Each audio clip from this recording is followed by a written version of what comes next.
Hello friend, it's Andrea from Sapling Birth. Pot roast is an absolute staple in our house. This is the meal I made while I was in labor with our second baby. You can read the whole story in the link in the description. And we feasted on the leftovers for a week during my postpartum.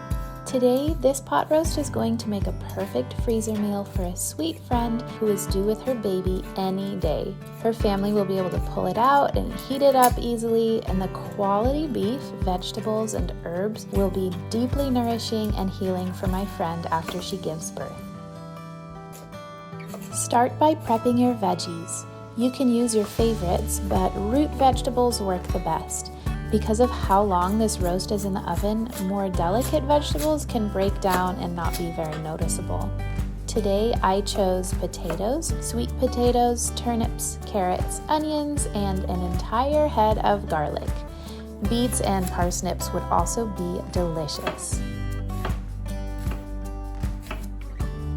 The amount of vegetables really depends on how big your pot or Dutch oven is. I had to scale back a bit because my Dutch oven is on the smaller side.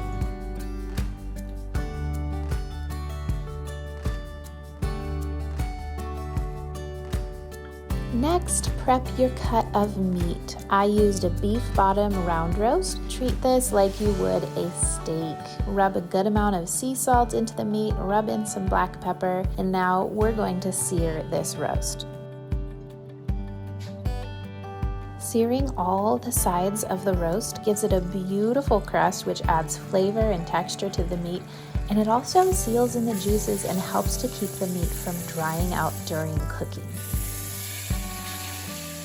Now remove the roast and start to build your super flavorful broth with the leftover brown bits.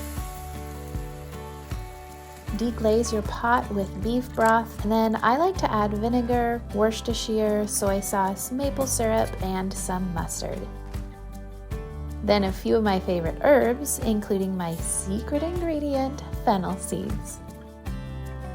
I want to make the most of the flavors of that broth in my vegetables, so I always line the bottom of the pot with some of the potatoes. Lay the roast on top of those, making sure the broth reaches at least halfway up the sides of the meat. Now pile in the rest of the veggies, as many as the pot will hold. I had to leave out some of my sweet potatoes because I ran out of room.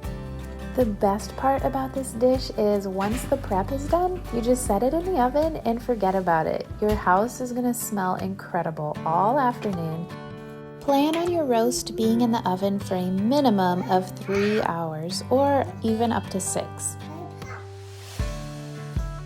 It will be so tender and fall apart with a fork.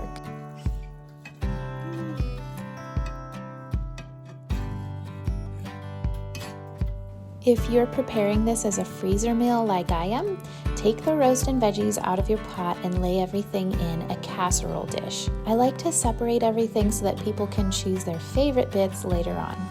Then pour the broth over everything, seal it up really well, and freeze. I'm Andrea and I teach birth classes online and in northern Colorado. Sign up for my monthly newsletter. Go to saplingbirth.com.